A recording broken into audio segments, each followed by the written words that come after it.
You just pulled $500,000 out wearing that hoodie. Go back where you came from. That line hit like a stone thrown into still water. Spoken by Claire Madison, a teller at Crestview Bank's Atlanta branch. Right there in the lobby, in front of dozens of onlookers. She didn't lower her voice one bit. No embarrassment. No sign she realized she was speaking to a boss. The man in the light gray hoodie, calm and silent. He quietly placed his card on the counter. What happened next in just 10 minutes forced the entire branch to shut down, all the staff to be fired, and Claire to be permanently erased from the system. Think this is just a movie? No. This is a true story. Comment below where you're watching from. Hit like if you've ever witnessed injustice. And don't forget to share the video and subscribe so you don't miss stories with powerful twists like this. 9 a.m. Downtown Atlanta is starting to buzz. Crowds of people squeezed into the gleaming glass buildings, the sound of typing, and the clinking of coffee cups in breakfast spots for office workers. Amidst that scene, a man walked into the newly opened Crestview branch, which had been open for just 2 weeks. He didn't bring bodyguards, and there was no luxury car waiting outside. No flashy VIP card either, just a gray hoodie, simple jeans, and a pair of worn-out sneakers. But what surprised everyone was his true identity. His name was Marcus Reynolds. For most people at the bank, that name didn't mean much. But to the top shareholders at Crestview's headquarters, Marcus was a name they never took lightly. He was the third largest shareholder in the entire banking system, owning 25% of the company's value. Right after 2 international investment firms.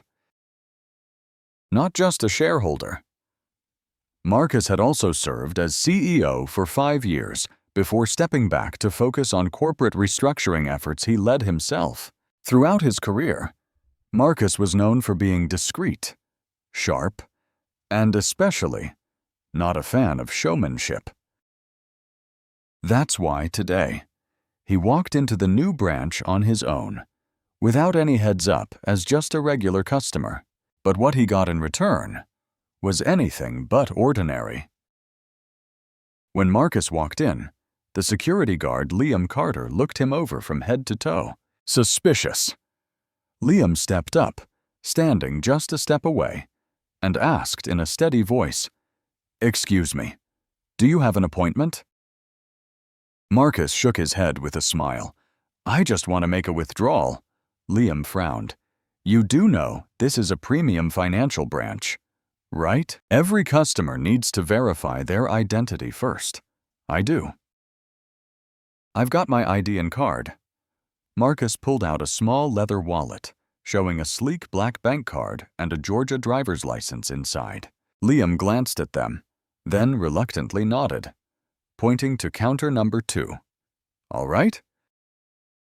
Wait right here." Marcus sat down in the customer seating area. 3 others were sitting there too, all sharp-dressed clients wearing expensive watches, quietly chatting with bank staff in a polite atmosphere. But Marcus was the only one not offered water, not asked any questions, not even called by name. Half an hour passed, and no one mentioned him. Finally, he stood up and walked to the counter.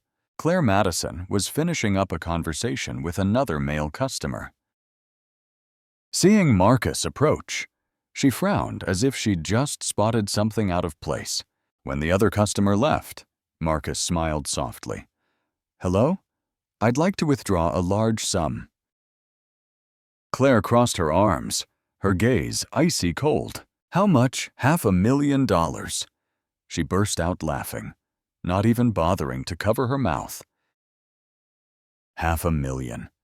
Looking like that, do you even know this is a high-net-worth bank? Marcus didn't answer. He just handed over his Crestview bank card and ID. Claire glanced at them, then smirked. This card looks Fake. Licenses can be forged too. Sorry, I can't serve you. Do you want to verify it directly through the system? Marcus asked gently. No need, Claire replied firmly. You can step outside. I'll ask security for assistance. Without waiting. Claire pressed the button under the table. Liam stepped forward. He hesitated a bit when he saw the black card, but Claire glanced quickly and said loudly, "He's causing trouble. Please escort him out." The whole lobby went silent. All eyes turned back to Marcus, a black man in a hoodie being asked to leave the bank. A man who doesn't belong in this space. Marcus looked around. Not a single employee spoke up. No one asked why. He nodded, took back his documents, and stood up without a word of protest. Just one look from him aimed at the surveillance camera above was enough to signal they just made an irreparable mistake. And sure enough, 10 minutes later, the Southeast Regional Director's phone rang. The voice on the other end was brief. "This is Marcus Reynolds.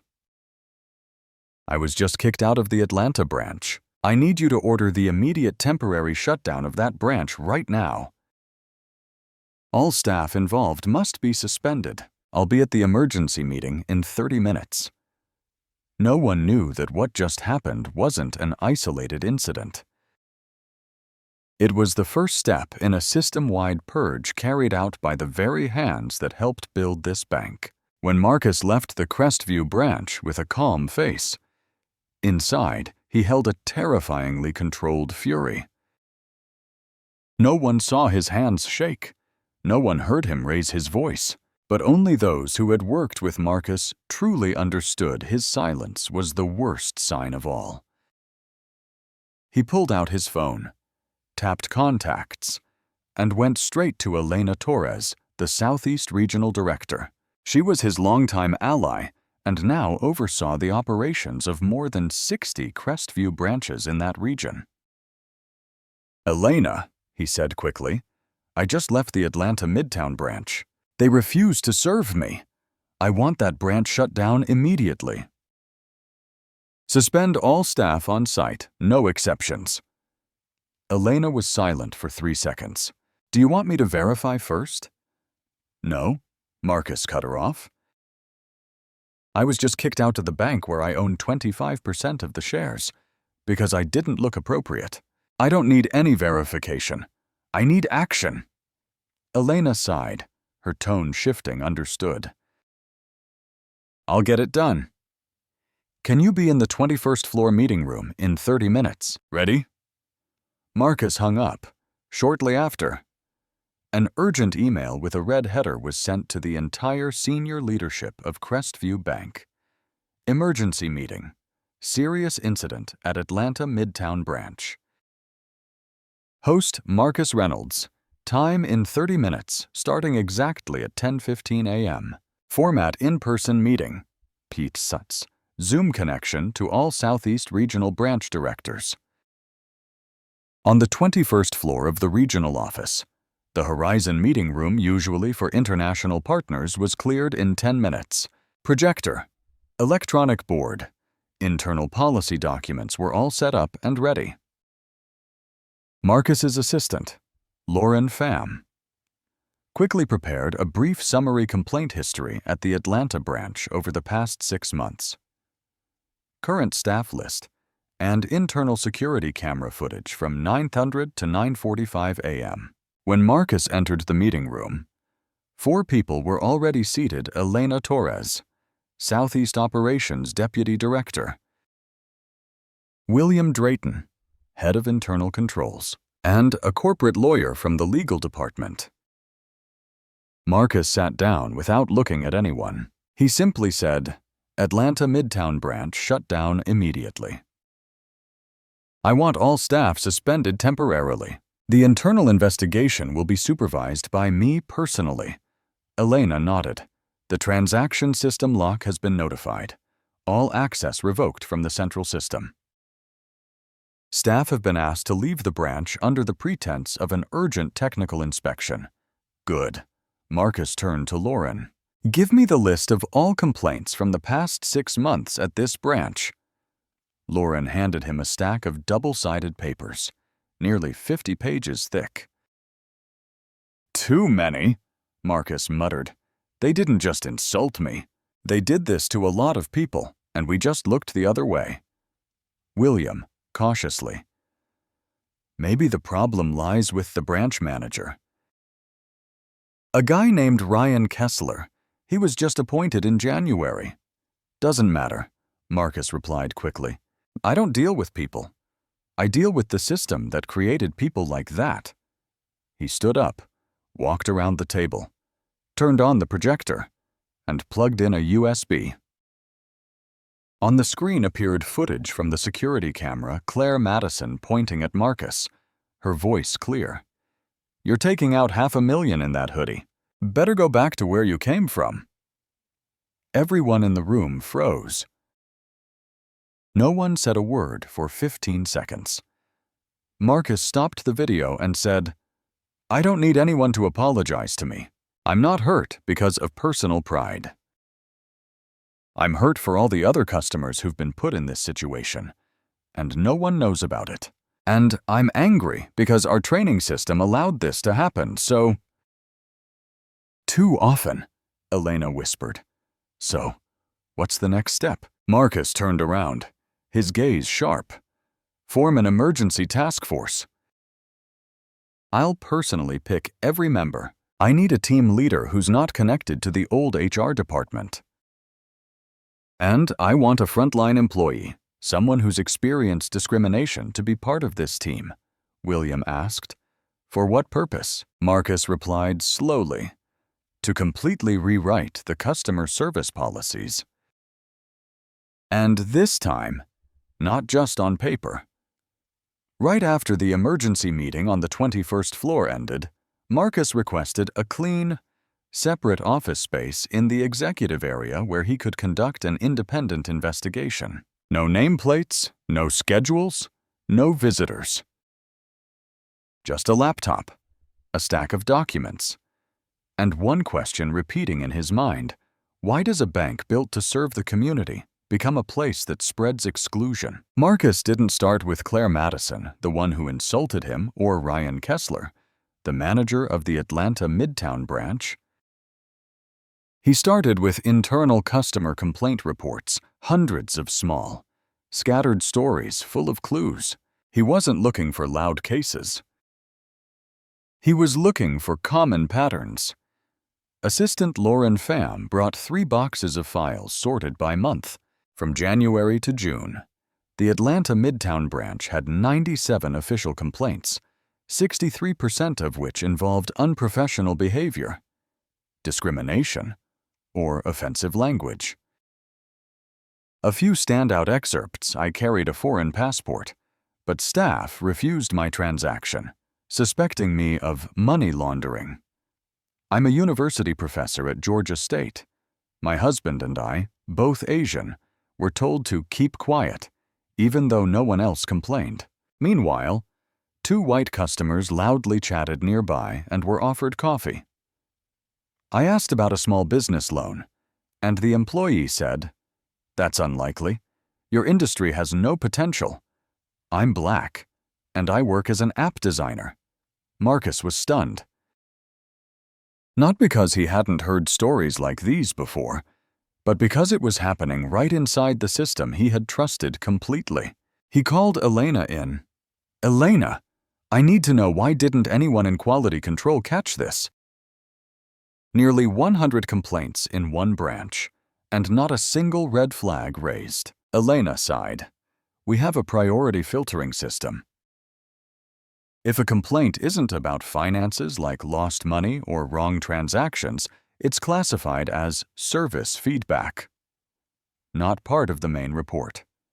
Service feedback." Marcus smirked.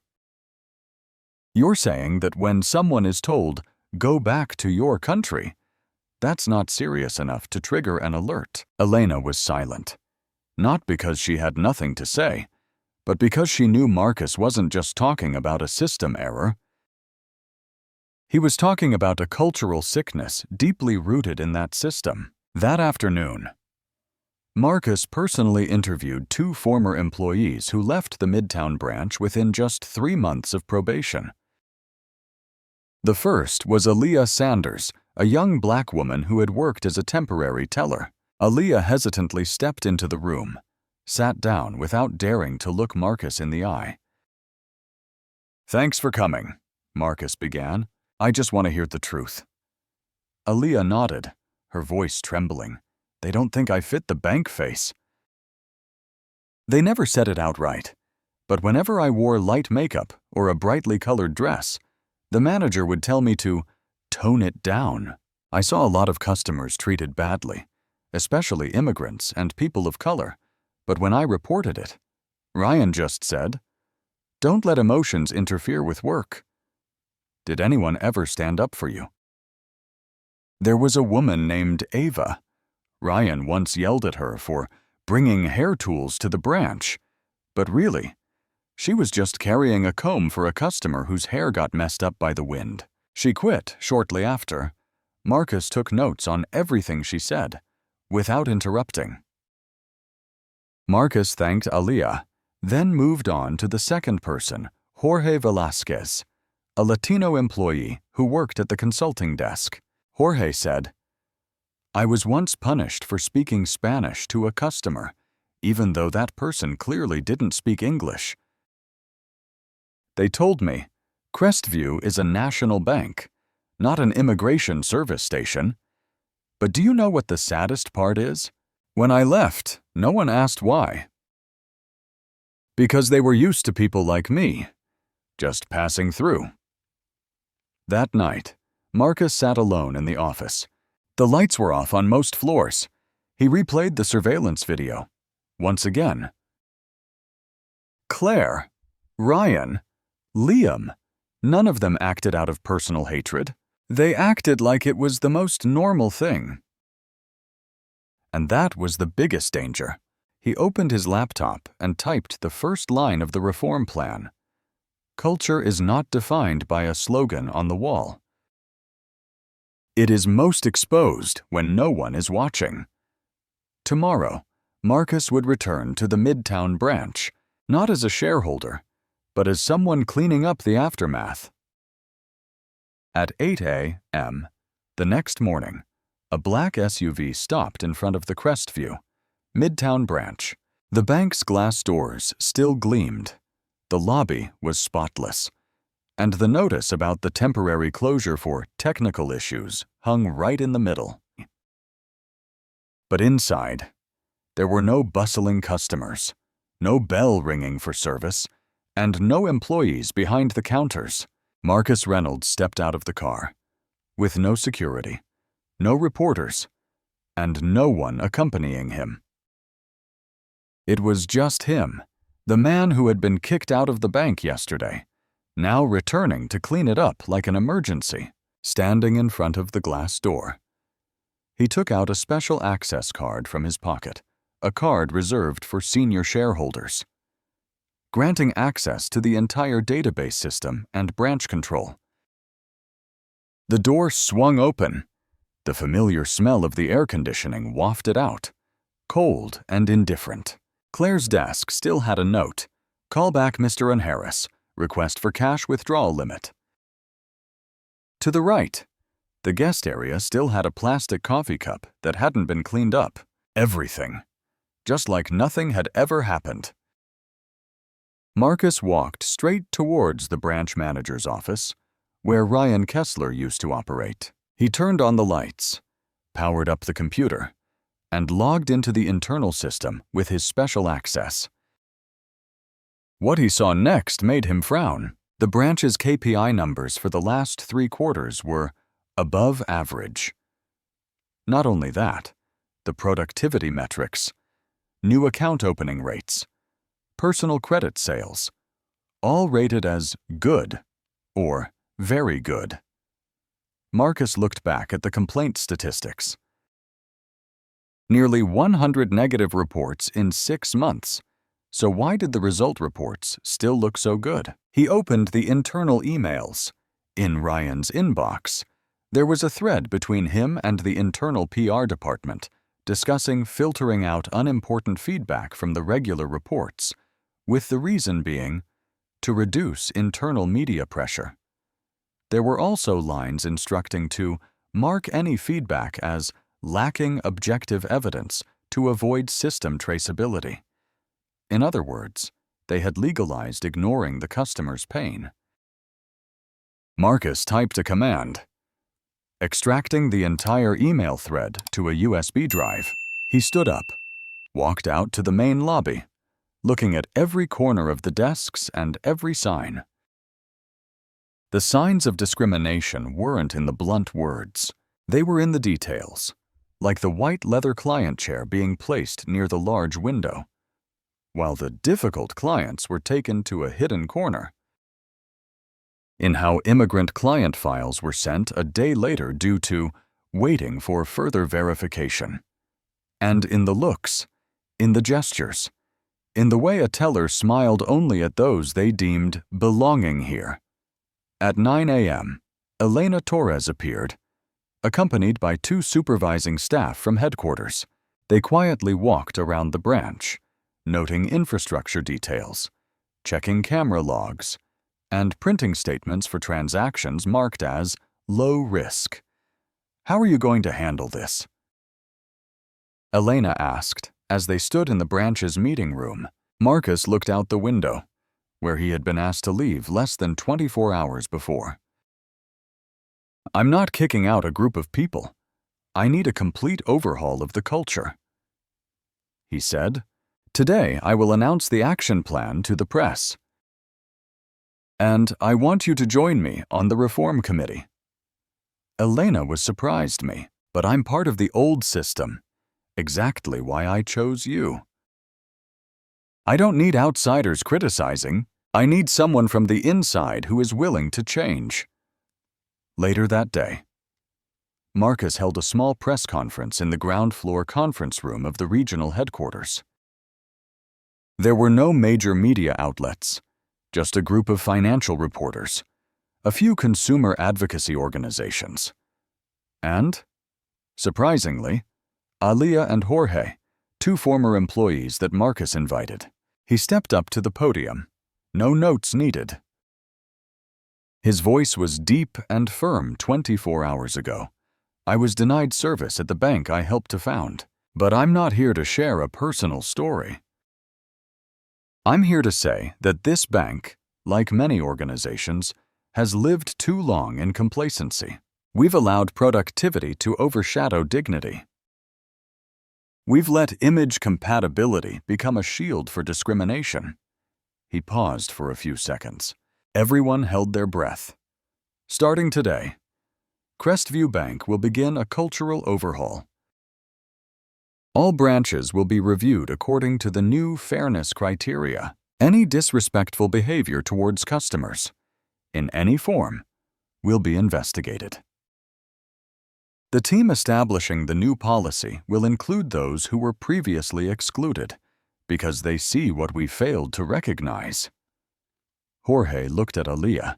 The 2 held each other's hands tightly.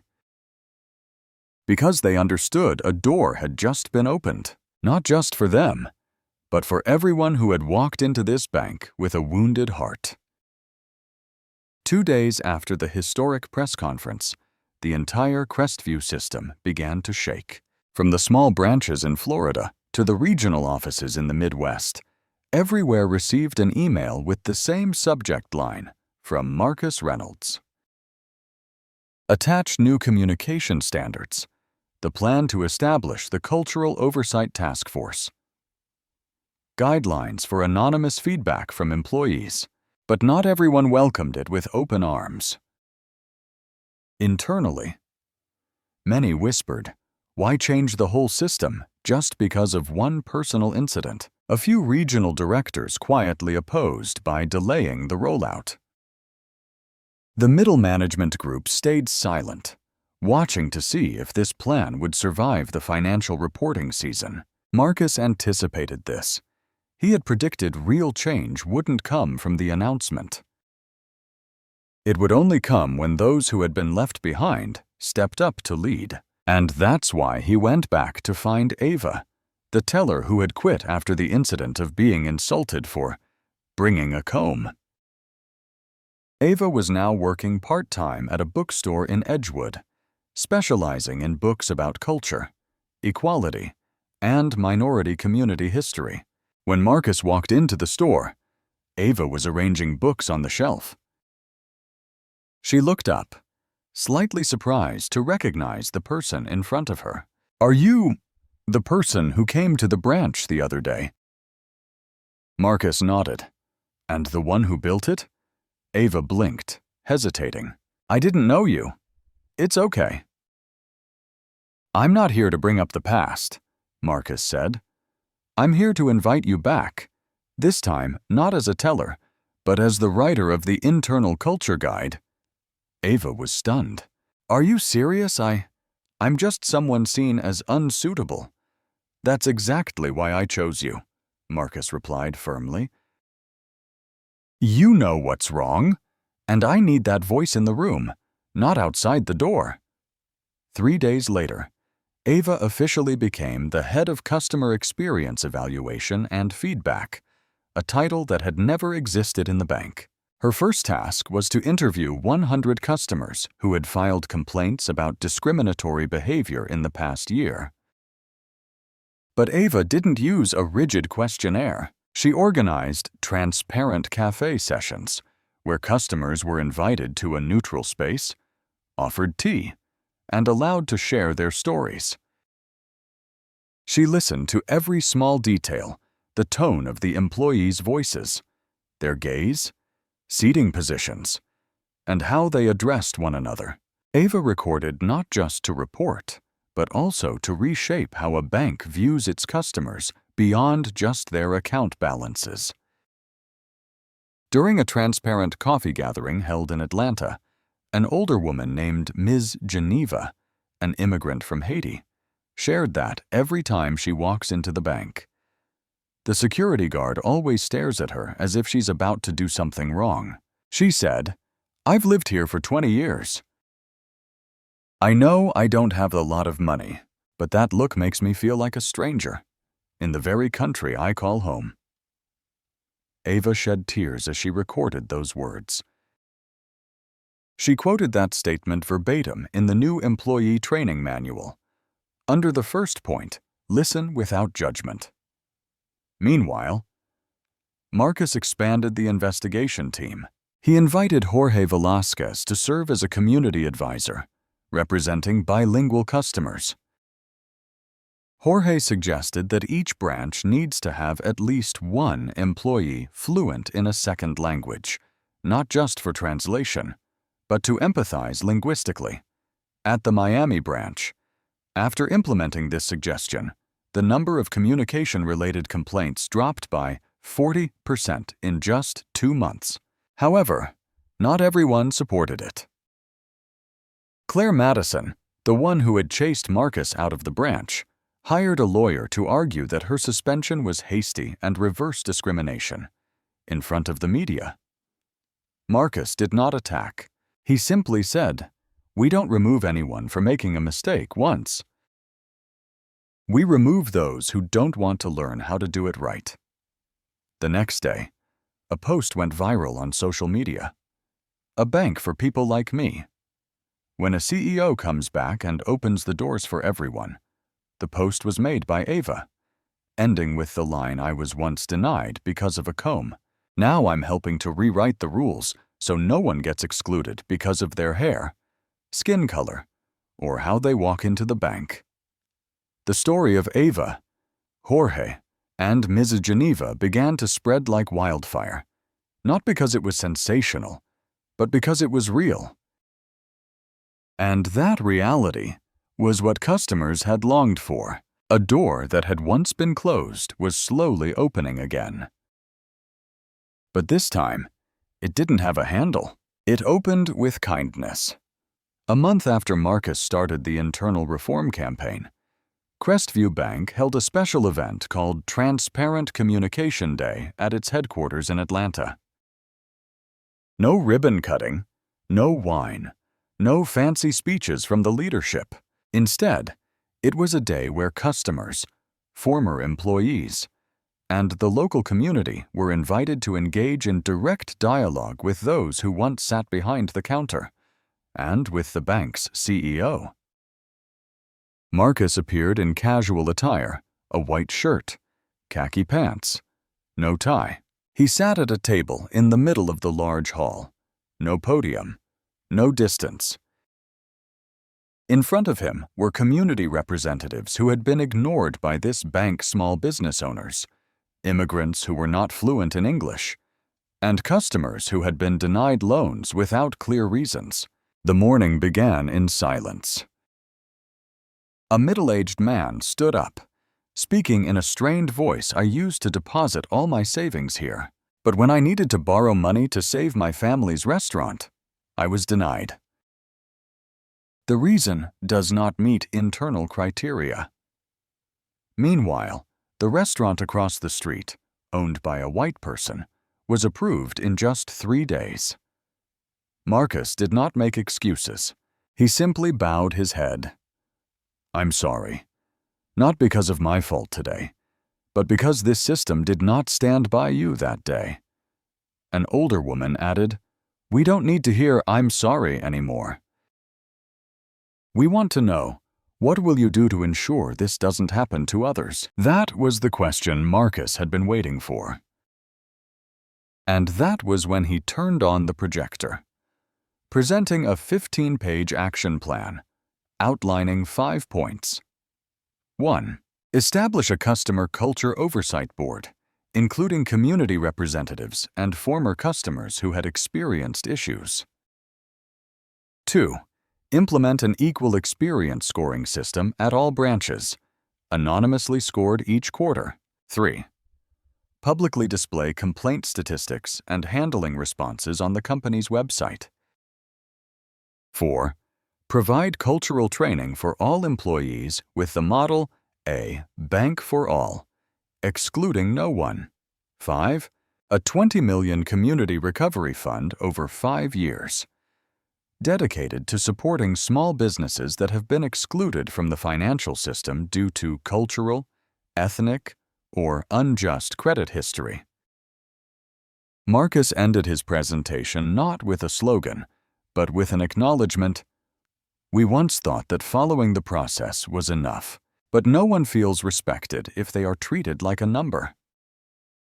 From today on, we will start by listening, not judging." That afternoon, something unprecedented happened. A group of current bank employees stood up to speak. They did not represent the management, but were the ones actually working at the branches. Maria, a teller at the branch in New Orleans, said, "I used to be silent when I saw a colleague refuse to open an account for a homeless person with proper identification. Now I know that silence was also part of the wrong. I'm grateful that for the first time, someone is listening to the voices of those who dare not speak." Her statement brought the entire room to tears. The media didn't make a big fuss, but a short video capturing Marcus and Maria's speeches was posted on social media, spreading to over 2 million views in just 3 days. The hashtag #BankofEveryone began popping up everywhere, not as a PR campaign, but as an internal reminder that every action, no matter how small, can make someone feel out of place. A week later, the Crestview branch in South Dallas, previously labeled as high cultural risk, held an internal training session. During that session, a middle manager named Tyrone shared, "When I first started this job, I just followed the system. But now, I understand that the system isn't always right. I can't control the past, but I am responsible for every person who walks into my bank from today onward." Marcus listened to the recording of that training session and smiled. Because he understood that he couldn't force people to be kind, but he could create an environment where kindness wasn't seen as a weakness. That afternoon, he returned to the Midtown branch. The glass doors were still clear. The teller area had been updated, and where Claire used to sit was now occupied by a young Somali employee named Idris, who spoke 3 languages fluently and always began each transaction with a smile. An older white customer approached the counter to withdraw cash. Idris smiled and greeted him in English. Then, noticing the customer wearing a shirt that said, "Bonjour Montreal," he switched to "French bienvenue chez Crestview." The customer laughed. "It's the first time I've seen a bank employee greet me in my mother's language." Marcus stood behind, saying nothing. Because he knew it was no longer an apology. It was a response. No one really paid attention to them, those who walked into the bank without suits, without impressive records, without perfect credit histories. They waited longer in line, often needing just a glance from the security guard to turn away. In the modern banking system, they were labeled as customers not fitting the growth model. But for Marcus Reynolds, they were the true faces of change. The first week of the Crestview Listens program had gathered over 6,000 responses from customers across 32 states. Of those, over 70% were individuals who had felt left out. Ava, the head of the data analysis team, compiled a shocking figure: 38% of customers who left Crestview in the past 2 years were from the group with unstable financial relationships but basic transaction needs. They didn't need to borrow $1 million, they just needed an account, some guidance, and a staff member who wouldn't look at them with suspicion. Marcus called them the ones without a seat, and that's why he launched the Seats for All initiative, a retraining policy for employees to recognize and adjust their personal biases, while also implementing flexible consultation tables at branches where everyone could come, share their stories, and get help without needing perfect paperwork. The first branch to test this was Midtown, where Marcus had once been kicked out of the lobby for wearing a hoodie. They set up an unlimited table right at the entrance. No line required, no appointment needed. Anyone who walked in would have access, to be heard for at least 10 minutes. Here, there were no first questions about account name or customer ID. Just, "What do you need today?" The first person to arrive was a young man named Malik, 19 years old, who had been denied the chance to open an account because he didn't have a permanent residence.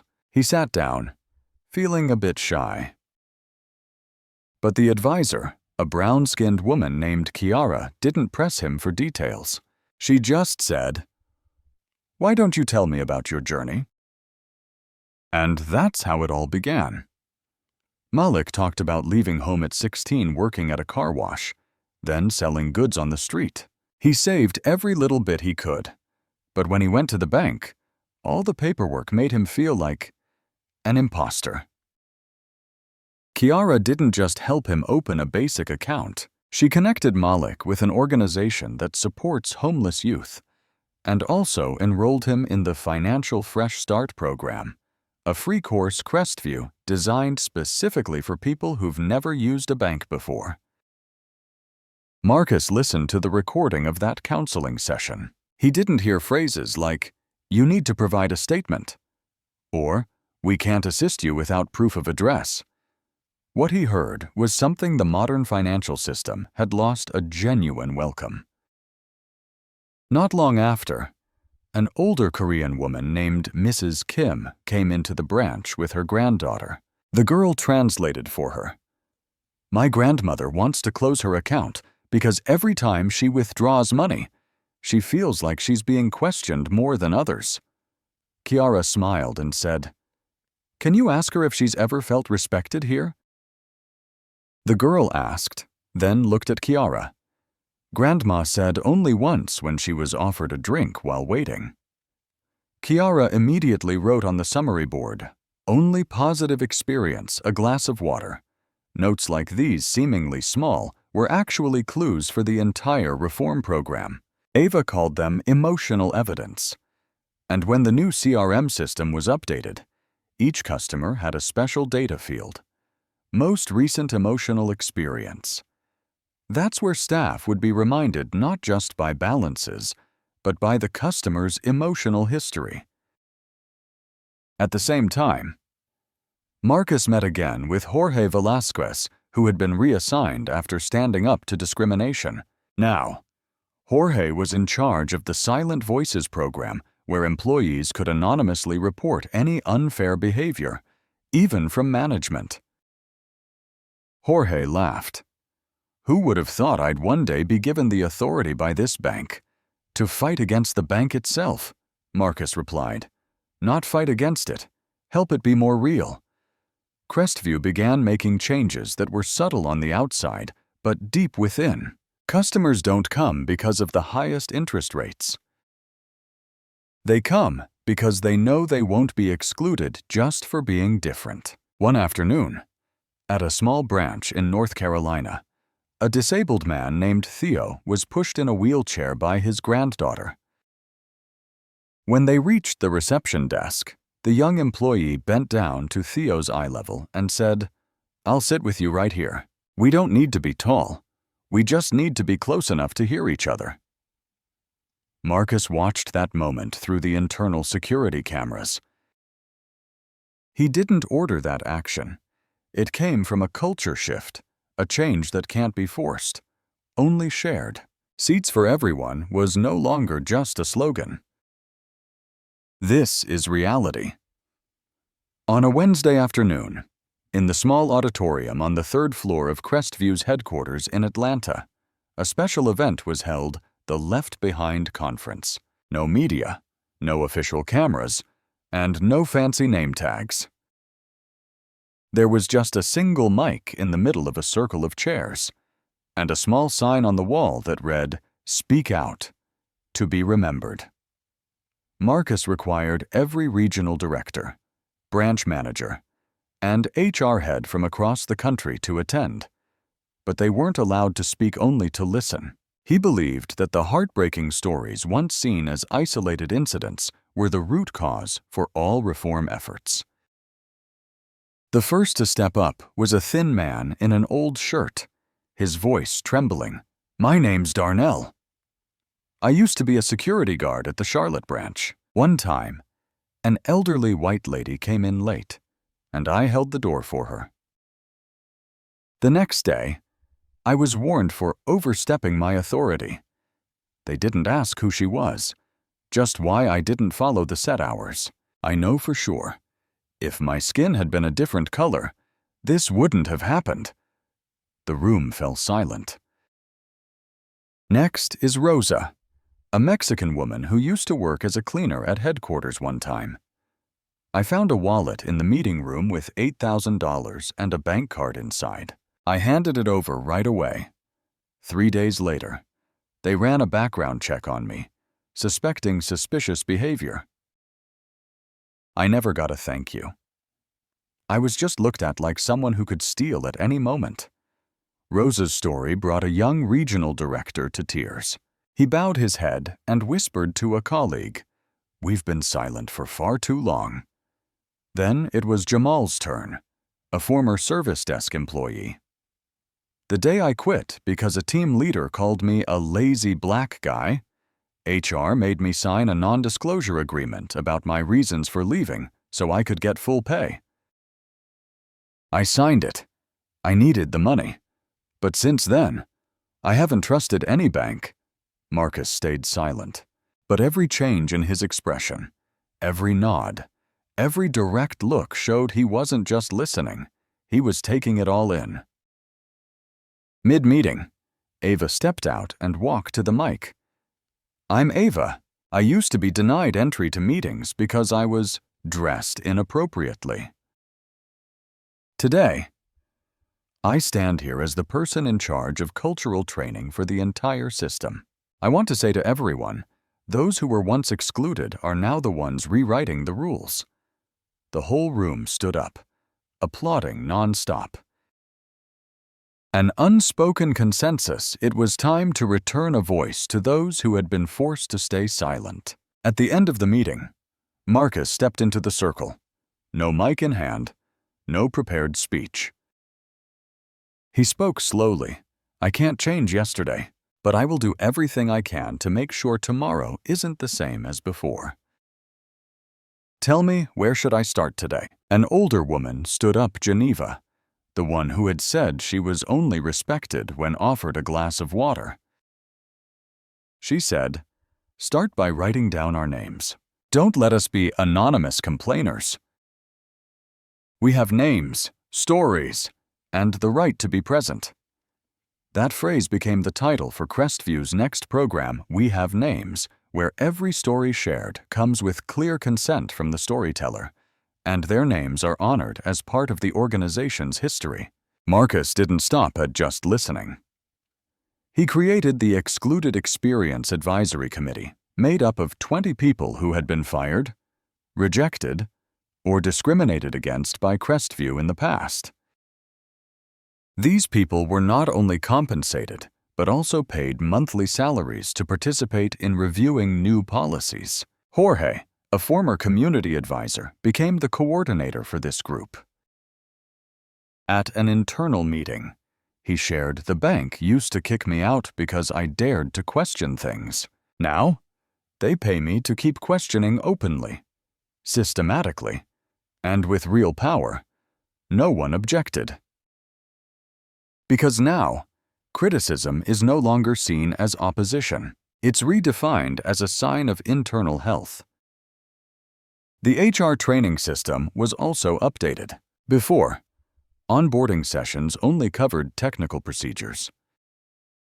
Now, every new employee has to attend at least one experience-sharing session where they hear directly from someone who was once excluded. In one of these sessions, Kiara, a young advisor at Midtown, told the new HR group, "I was trained to ask customers about their balances. But it was actually a homeless person who taught me how to ask about trust." No one in the class took their eyes off her. At another branch, an employee posted a sign behind the reception desk that read, "Here, you don't have to be perfect, just show up." That phrase wasn't written by the communications team, but by a customer on a piece of paper during the Seat for All program, and then the staff suggested keeping it. When Marcus saw that sign, he printed 1,000 small copies and sent them to all the branches, not as a mandatory rule, but as a reminder, we've left too many people behind. From now on, no one stands alone. One Monday morning, in the top-floor conference room at Crestview Bank's headquarters, Marcus called a private meeting with just 8 people, none of whom were from the old leadership team. They were the hidden links in a chain of discriminatory actions that the old system never mentioned: the head of recruitment, the credit risk advisor, the data analysis manager, and even the head of cybersecurity.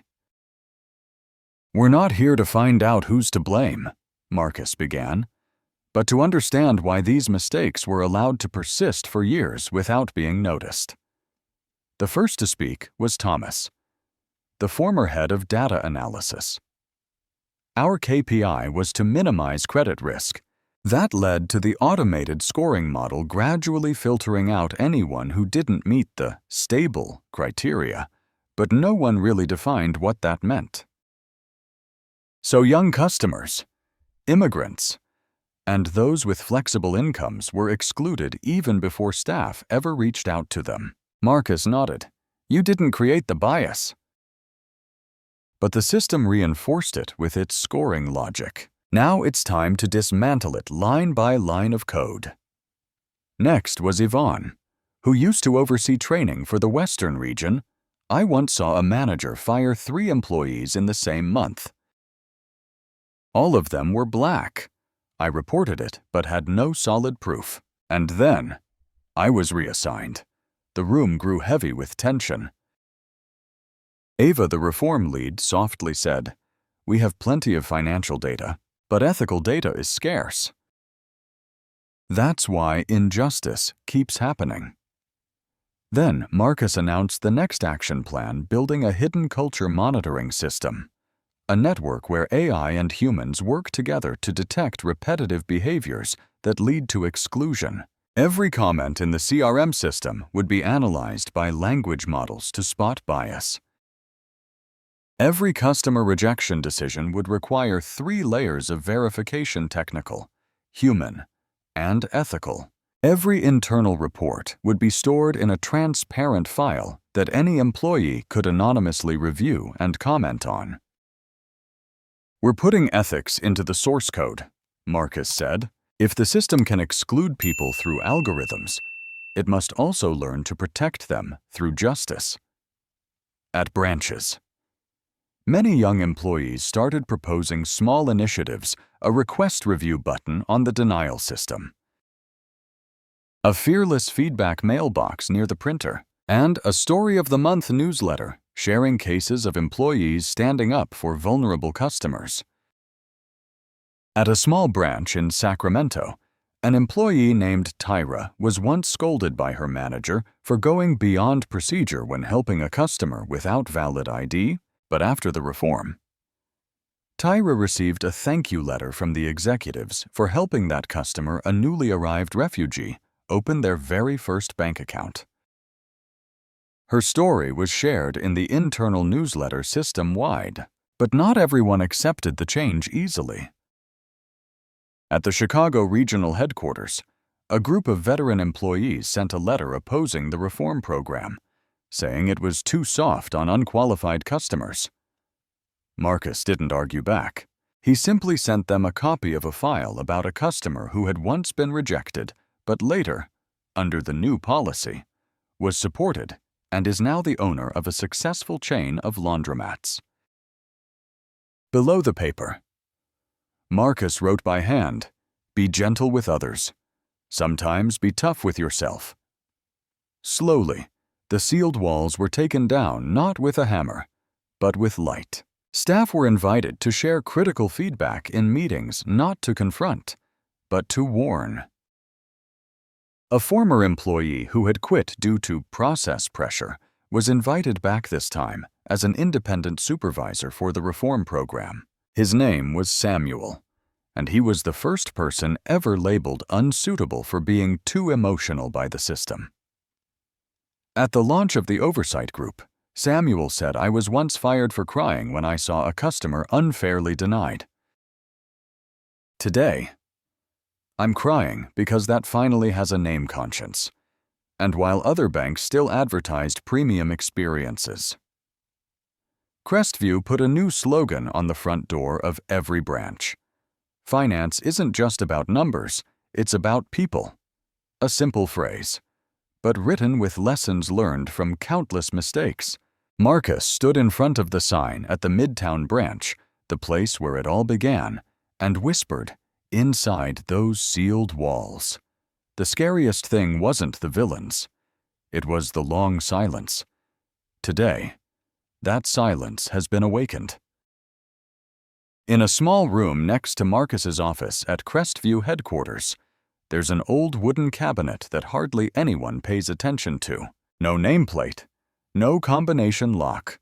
But inside, what's kept is more valuable than any safe. It's hundreds of letters handwritten, typed, even sticky notes, all from people who were hurt by this very banking system. Marcus calls them the unsent letters. Not because they didn't want to send them, but because they believed no one would ever read them. The cabinet was found during a cleanup in the basement archives. A logistics worker happened to open it and brought it up to Ava. After reading a few letters, she decided, "We can't keep saying we didn't know when the victims have been speaking out for so long." Marcus spent a whole week reading every single letter. Some were scribbles on notebook paper. Others were dense 12-page typed letters, and some stopped mid-sentence after just one line. One of the first letters was from a 76-year-old man named Otis Marshall from Jackson, Mississippi. I went to the branch 3 times in July. The first time, they said I needed my son with me. The second time, they wouldn't even look at me. The third time, I didn't go back.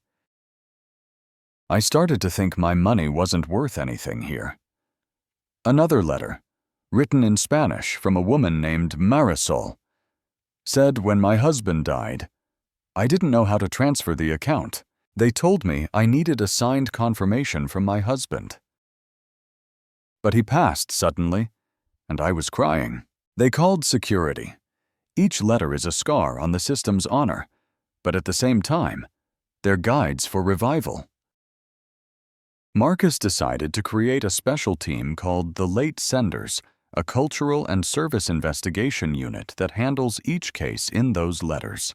Even if the letters were from 10 years ago, each writer, if still alive, would receive an official apology and an invitation to reconnect. One letter that made Marcus pause for a long time was from a 14-year-old girl writing on behalf of her grandmother. I don't know what to write, but my grandmother cried a lot after coming back from the bank. She didn't say anything, just said they didn't need her anymore. I just want to ask, is the money she saved her whole life at fault? Marcus requested to find the related records. After many searches, they discovered the grandmother's name was Alma Jefferson, whose account had been frozen due to document verification errors. She passed away 2 years later. Marcus personally went to Alma's old home, which now belonged to the girl, who had grown into a young woman named Nia.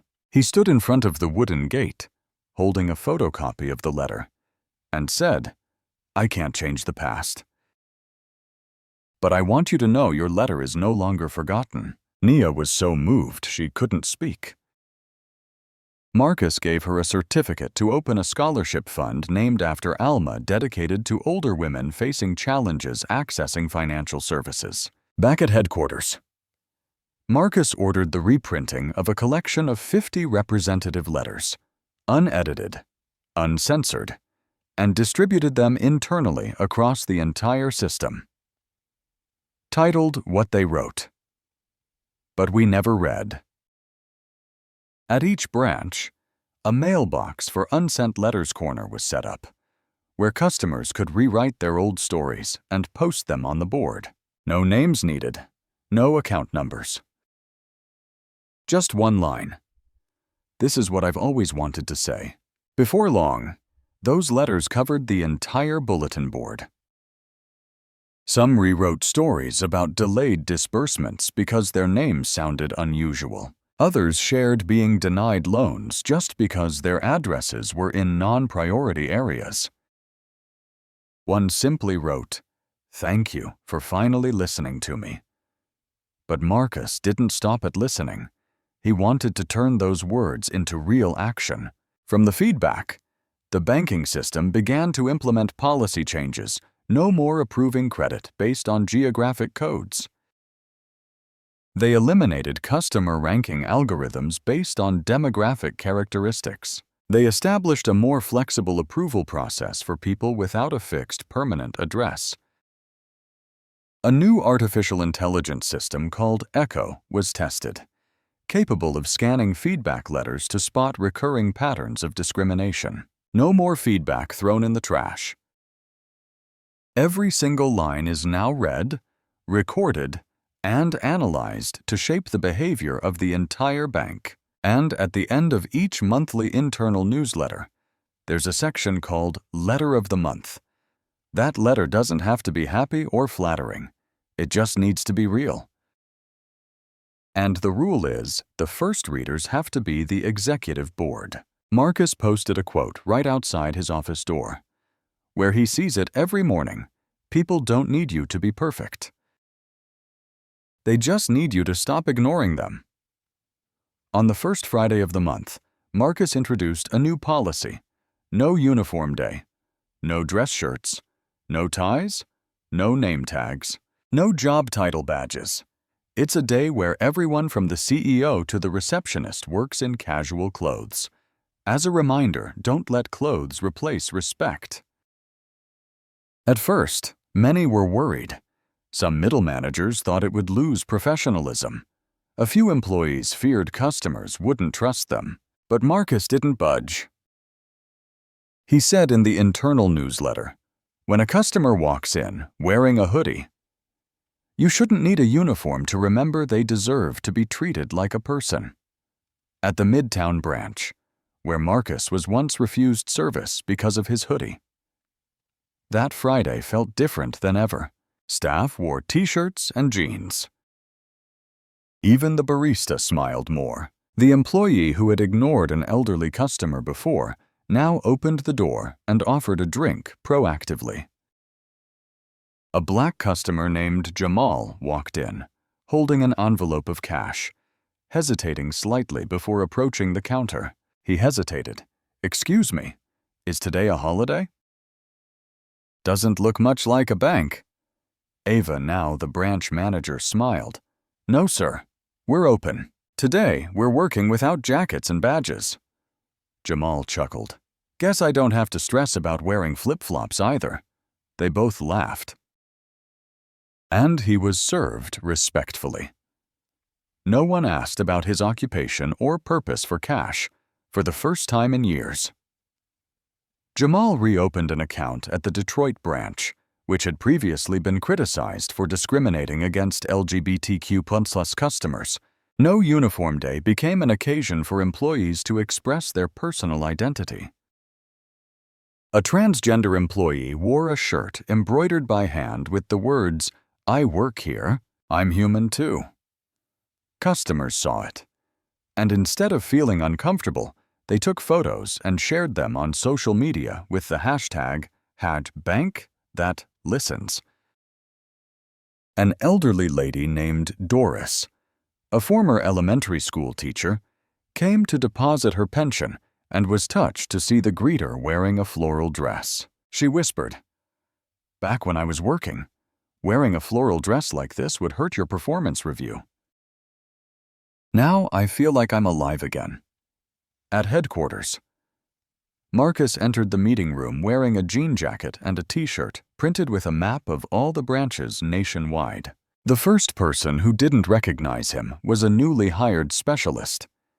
She smiled, handed him a coffee, and asked, "Are you here for an interview too?" "Sir." "Can you help me get the registration form?" Marcus laughed. "Thanks, kid. Today, I'm just waiting to see who treats whom." "How?" Not long after, the No Uniform Day program spread not mandatory, but encouraged. And surprisingly, customer satisfaction during those days jumped by 37%. An internal survey was done. 82% of employees felt more seen as human beings. And if you're the one given the power to see others, please see them as people. Outside the hall, a large wall named the Customer Appreciation Wall was set up. On it were engraved thank you notes from anonymous customers. "Thank you for not making me apologize for being myself. For the first time in 40 years. I didn't shake walking into a bank. No one asked if I had a guarantor, they just asked, 'What do you need?'" Those words weren't written by marketing. They came from hearts once hurt, now healed by quiet fairness. After the meeting, Ava walked down to the ground floor with Marcus. She asked, "Do you think, if Claire hadn't insulted you that day, would you have done all of this?" Marcus was silent for a moment. Then he said, "I think every system needs a crack, so the light can get in." That night, on Crestview's official website, a new line was added to the introduction. "We don't just do finance, we rebuild trust." And you, the one reading this story, have you ever been looked at with suspicion? Ever been judged just because of how you look, your voice, or where you come from? If you have, you're not alone. And you deserve a fresh start, to have your dignity restored, to be respected. If you believe in a world where those who've been rejected can become the ones to rebuild the system, leave a comment, share this video. Hit like if this story touched you. And don't forget to subscribe so we can spread values deeper than success values of dignity. Because when one person is rejected, the whole system needs to change.